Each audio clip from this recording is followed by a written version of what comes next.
अच्छा, ये 11 का ये ऊष्मा स्थानांतरण पाठ का अगला टॉपिक हम लोग बनाए हैं। इसमें क्या है ये देखिए, किसी पृष्ठ की अवशोषण क्षमता या अवशोषकता, है ना। किसी पृष्ठ की अवशोषण क्षमता, अवशोषण क्षमता का मतलब जैसे याद रखा जाता है कि किसी पृष्ठ पर अगर विकिरण ऊर्जा गिर रही हो या ऊर्जा गिर रही हो तो 3 तरह के भाग में कन्वर्ट होती है। जैसे कुछ परावर्तित हो जाती है, कुछ अवशोषित हो जाती है और कुछ पारगमित हो जाती है।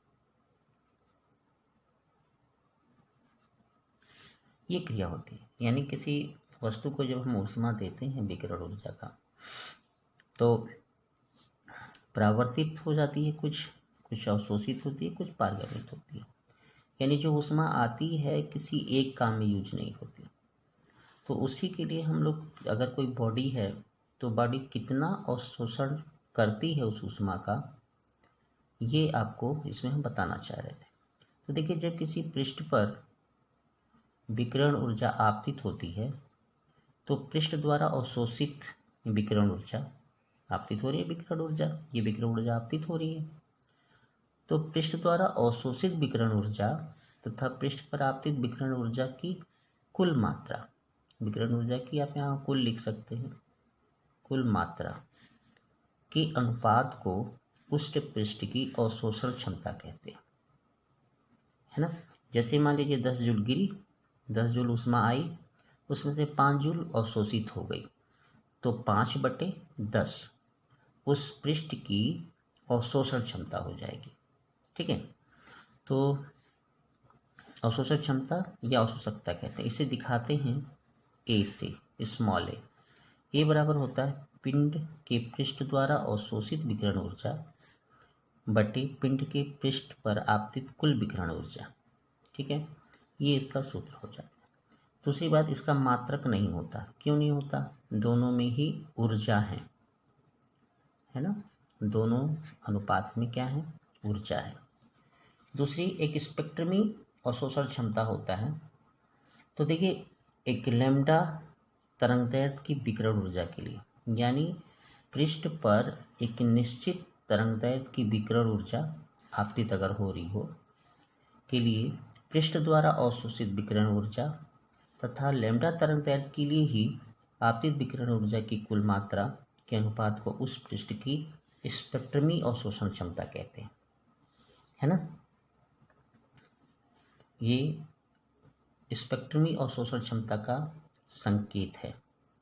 एक निश्चित तरंगदैर्घ्य लैम्डा के लिए विकिरण ऊर्जा द्वारा अवशोषित विकिरण ऊर्जा के लिए पृष्ठ द्वारा अवशोषित विकिरण ऊर्जा और उसी तरंगदैर्घ्य के लिए आपतित विकिरण ऊर्जा की कुल मात्रा के अनुपात को हम उस पृष्ठ की स्पेक्ट्रमी अवशोषण क्षमता कहते हैं। उत्सर्जन क्षमता हम पहले भी दे चुके हैं।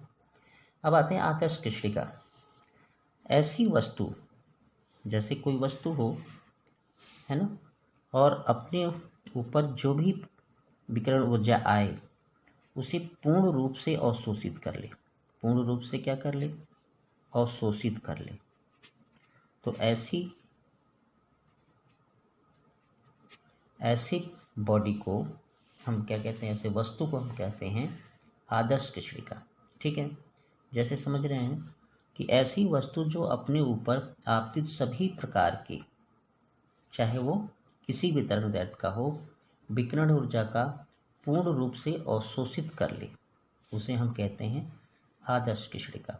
एक और भी परिभाषा होती है कि ऐसी वस्तु जो या जिसे गर्म किया जाए तो वह सभी प्रकार के विकिरण ऊर्जा का उत्सर्जन कर दे, उससे भी हम आदर्श कृष्णिका कहते हैं।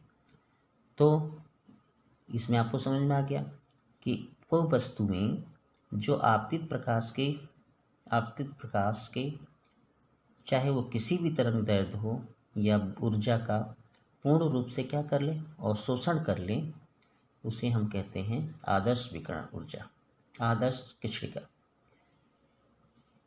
है ना। सभी प्रकार के विकिरण ऊर्जा का क्या कर ले, वो और शोषण कर ले।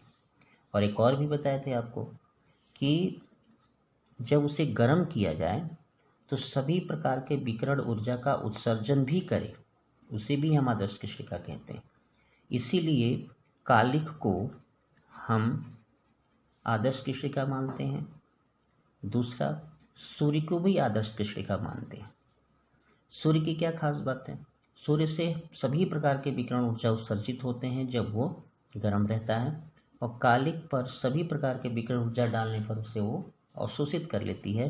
तो इसे हम आदर्श कृष्णिका का संज्ञा देते हैं। ठीक है। तो आदर्श कृष्णिका के लिए अवशोषण क्षमता का मान 1 होता है। क्यों 1 होता है? क्योंकि आपतित विकिरण ऊर्जा को पूर्ण रूप से क्या करती है? यह अवशोषित कर लेती है। इसलिए अवशोषण क्षमता का मान इसका 1 होता है।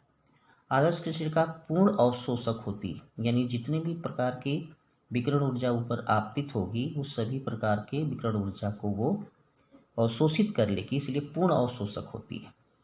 किरचॉफ के नियम में से यह पूर्ण विकिरक माना जाती है। विकिरक मतलब सभी प्रकार के विकिरण ऊर्जा को उत्सर्जित करने वाला, उसे हम पूर्ण विकिरक कहते हैं। तो इसे पूर्ण विकिरक कहते हैं।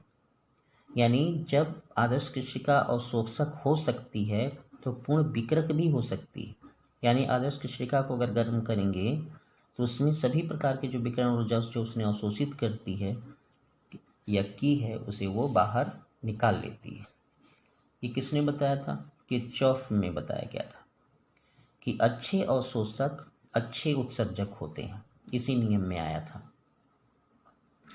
कोई भी पदार्थ या वस्तु पूर्ण रूप से आदर्श कृष्णिका नहीं होती। मतलब जो आदर्श कृष्णिका की हम बात कर रहे हैं कि वो संपूर्ण प्रकार के विकिरण ऊर्जा का अवशोषण वो कर लेगी, दरअसल वास्तव में कोई भी पदार्थ ऐसा कर नहीं सकता। अतः आदर्श कृष्णिका का होना संभव नहीं है। जैसे आपका चपड़ा होता है, इंडिया इंक होता है, दीपक का काजल होता है, प्लेटिनम कालिख है, इनको हम आदर्श कृष्णिका का संज्ञा देते हैं। दूसरी बात, पूर्णतया काली वस्तु का अवशोषण क्षमता 1 होती है, यानी पूर्णतया कालिक वस्तु को हम आदर्श कृष्णिका मानते हैं। दूसरी बात, एक और चीज देखते हैं। हमने लिखा है, यह आवश्यक नहीं है कि कृष्णिका का रंग काला हो। ये नोटिस है आपके लिए, जैसा पिछले भी पढ़े हो उसी तरह का। आवश्यक नहीं है कि कृष्णिका का रंग काला हो। वास्तव में वे सभी वस्तुएं जो अपने ऊपर आपतित सभी प्रकार के तरंगदैर्घ्य के विकिरण को अवशोषित कर लेती है या उच्च ताप पर सभी प्रकार के तरंगदैर्घ्य का उत्सर्जन कर सकती है, वो सभी आदर्श कृष्णिका मानी जाती है। ये हम अभी थोड़ी देर पहले आपको समझा रहे थे। सूर्य भी एक आदर्श कृष्णिका है, तप्त भट्ठी भी एक आदर्श कृष्णिका है, कालिख तो आदर्श कृष्णिका है ही, माना ही जाता है, प्लेटिनम कालिख आदर्श कृष्णिका है, लेकिन सूर्य को भी आदर्श कृष्णिका मानते हैं और हाई टेम्परेचर पर तप्त भट्ठी को भी हम आदर्श कृष्णिका माना जाता है। व्यवहारिक रूप में अगर देखा जाए कि आदर्श कृष्णिका कोई होती नहीं है, तो किसी भी समान ताप वाले बर्तन के अंदर अगर सभी प्रकार के संभव तरंगदैर्घ्य वाली ऊष्मीय विकिरण को अगर हम इकट्ठा कर लेते हैं तो उसे हम आदर्श कृष्णिका कहते हैं, जिसे फेरी ने बनाया था। ये फेरी की कृष्णिका हम आपको दिखा रहे हैं। फेरी की कृष्णिका में खास बात थी कि पूरा एक पृष्ठ बनाया गया 2 लेयर का, उसमें एक मुख बनाया गया जहाँ से प्रकाश किरण या प्रकाश विकिरण या विकिरण ऊर्जा जा सके, और उस ये जो आपके द्वार है उसके ठीक सामने शंकु रखा गया। अंदर की पूरी पृष्ठ को कालिख से उन्होंने कलई कर दी, ठीक है, अंदर की पृष्ठ को, जिससे उसकी अवशोषण क्षमता क्या हो जाए, बढ़ जाए। जब यहाँ से विकिरण ऊर्जा प्रवेश करती है, ठीक है, तो विकिरण ऊर्जा जब फेरी की कृष्णिका में प्रवेश करती है तो इसको बाहर निकलने का कहीं जगह नहीं होता। यानी परावर्तित अगर होगी तो भी उसका प्रकाश किरण या विकिरण ऊर्जा, परावर्तित विकिरण ऊर्जा बाहर नहीं निकल सकती, तो देखिए ये परावर्तित होकर के उसी में रह गई, यानी ये पूरी बॉडी आदर्श कृष्णिका की तरह कार्य कर रही है, क्योंकि जिस भी विकिरण ऊर्जा इसके अंदर प्रवेश की वो वापस नहीं आई, इसलिए इसे हम आदर्श कृष्णिका कह सकते हैं, क्योंकि ये सभी प्रकार के विकिरण ऊर्जा का पूर्ण रूप से अवशोषण कर सकती है या करी है। ठीक है। और एक खास बात और हो जाएगी, जब ये पूर्ण अवशोषण किया है, जब भी इस कृष्णिका को हम गर्म कर देंगे तो इससे सभी प्रकार के विकिरण ऊर्जा का उत्सर्जन हो जाएगा। इसीलिए फेरी की कृष्णिका को आदर्श कृष्णिका हम मानते हैं, क्योंकि इस पर आपतित सभी प्रकार के विकिरण ऊर्जा पूर्ण रूप से अवशोषित हो जाते हैं। ये आपको समझ में आ गया होगा। धन्यवाद आपको। पूरा वीडियो देखा है और लाइक शेयर करें। शेयर तो करना चाहिए जब आपको पसंद आए तो।